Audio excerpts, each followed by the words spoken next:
Бәріне сәлем достар, бүгін мен сіздермен осындай дәмді әрі оңай дайындалатын дапанжидің рецептісімен бөлісемін.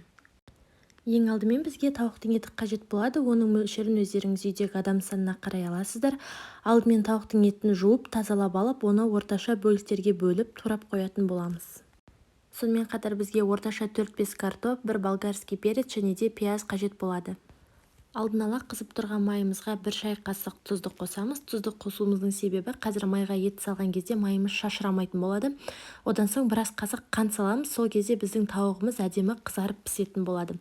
Енді қазанға тауығымызды салып, оны жақсылап араластырып, қуырып, орташа отқа қойып, қақпағын жауып қойып қоятын боламыз. Тауығымыз пісіп жатқан кезде біз көкөністерді турауға кірісеміз. Алдымен видеода көрсетілгендей картопымызды, болгарский перец және де пиязды осылайынан турап аламыз. Пияздың жартысын дөңгелектеп тураймыз, себебі артынан дапанжи піскеннен соң оның бетіне саламыз. Ал қалған жартысын төртбұрыштап турап, қазір тауыққа бірге қосып қуыра берсек болады.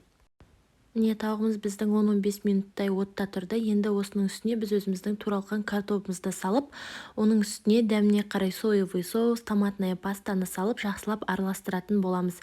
Және де тағы да қақпағын жауып, біраз уақытқа қалдырамыз. Біраз қайнағаннан кейін алдымен тұзын көріп аламыз, себебі жаңа майға тұз салған болатынбыз. Енді дәміне қарай тұзымызды салып болғаннан кейін, егер су азайып қалған болса, үстіне шамамен 1 кеседей жылы су құйсаңыздар болады. Сонда бұл біздің картопымыздың пісуіне дәл жетеді. Сонымен қатар бетіне манағы тураған болгарский перецімізді салып, оның үстіне өздеріңіз қалауларыңыз бойынша черный перец немесе қызыл паприка немесе қызыл бұрышты сепсеңіздер болады. Қандай приправа қосам десеңіздер де өз қалауларыңыз бойынша.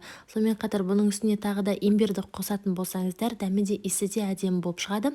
Болгарский перецті қосқаннан кейін шамамен 5-7 минуттан кейін картоптарыңыз піскен соң асын өшіре берсеңіздер болады. Енді дапанжиіміз пісіп жатқан кезде біз қамыр елейміз. Алдымен ыдысымызға 2-3 кесе ұнымызды салып аламыз, яғни әркім өз мөлшері бойынша алады. Соның үстіне тұз қосылған жылы суды құйып, жақсылап қамыр елейтін боламыз, артық ештеңеге де қажеті жоқ.